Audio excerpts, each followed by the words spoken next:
السلام عليكم داوديال وبولمود ميديا وهذا مغبرتين ويكسو فيديو واركي وبعنا مانتا دوليدا بيشي شكرا لغاتني تاهي وعنكو بالله دولة فدرالك الصومالية وشيكتين وعذر كيسي كورنية يدو لغاها كيسي صور له كيسيس كالغاها الأيا وحي قاري عيالي يرتدوات نسدح قف ودمان قدهان دالك الصومالية waxaanu kaloo idinku haynaa daawadayaal wararkeena Soomaaliya dawladda Qatar oo hore u shaacisay inay keenayso dalka Soomaaliya gargaar degdeg ah amaba ay keenayso qalabka laga hortago coronavirus ayaa waxa ay keentay diyaarad taasoo siday dhammaan agabka loogu talagalay in loo isticmaalo isbitaalada waa markii ugu horeysay tan iyo markuu dilaacay cudurkaani coronavirus guud ahaan dunida iyo gaar ahaan dalka Soomaaliya ay keento dawladda Qatar gargaar noocaas oo kala ah Qatar oo ah dawlad saaxiib dhow la ah dalka Soomaaliya waxaanu kaloo idin haynaa daawadayaal goobihii lagu gadi jiray qaadka ee dalka Soomaaliya ayaa idin haynaa daawadayaal goobihii lagu gadi jiray qaadka oo isu bedelay meelo lagu gado dhirtaas oo ah noocyada kala duwan ee ubaxa ee loogu talagalay in lagu qurxiyo jardiinooyinka guryaha talaabadan ayaa waxa ay moodaa inay tahay mid horumar leh markii uu qaadka dalka ka joogsaday ayay waxa ay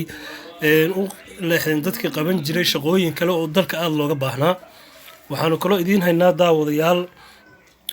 magaalada Beledweyne roobabkii xoogag lahaa ay ka da'ay dalka Soomaaliya buundo koowaad waxa la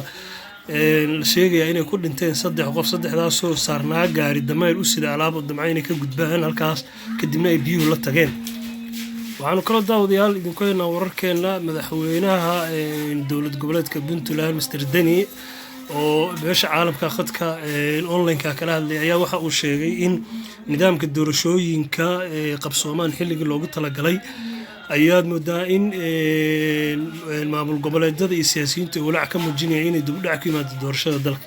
waxaanu kaloo idiin haynaa Kenya oo codsatay inay dib u dhigto dacwadii badda iyada oo Kenya tiri waxa waqtigan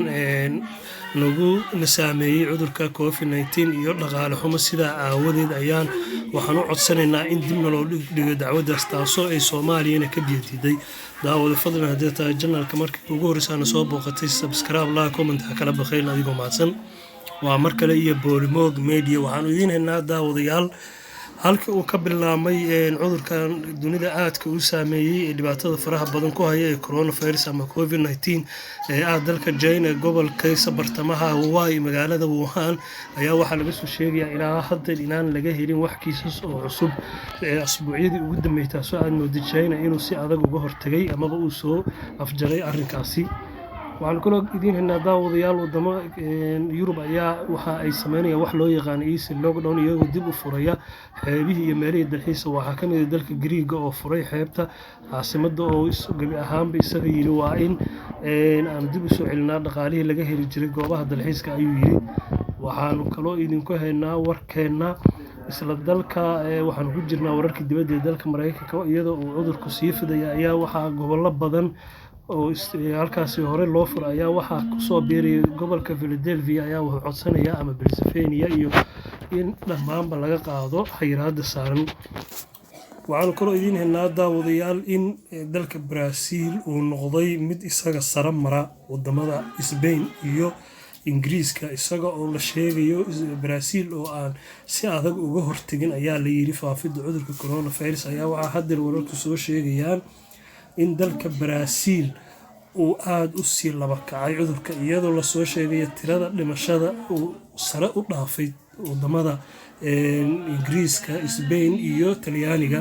taasoo dalka Brazil ka dhigaysa inuu soo galiyo kaalimaha ugu horeeyo ama safka hore ee dhinaca coronavirus haddaan hadaba idin weecina xagga iyo dalka Turkiga waxaanu idin haynaa daawadayaal Turkiga oo dhisay isbitaallo tan iyo intii lagu jiray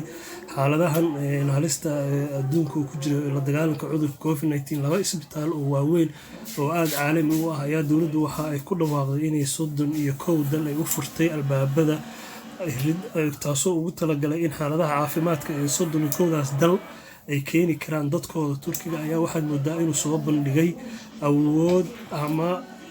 tiknoolajiyad casri ah isagoo isbitaalada ugu dambeeyay furay uu keenay ku yaraan 5,000 oo ventilator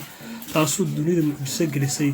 waxaa haddaba arrintaas farxad u tahay dadka Soomaalida oo ka mid ah 31daas dal oo loogu baaqay inay bukaanadooda dalkaasi keeni karaan tan iyo kulanti dambe oo xiiso leh daawadayaal waa Boolimoog oo idin leh Ramadaan Kariim. Wassalaamu calaykum waraxmatullaahi tacaala wabarakaatu. Kulanti dambe oo xiiso leh.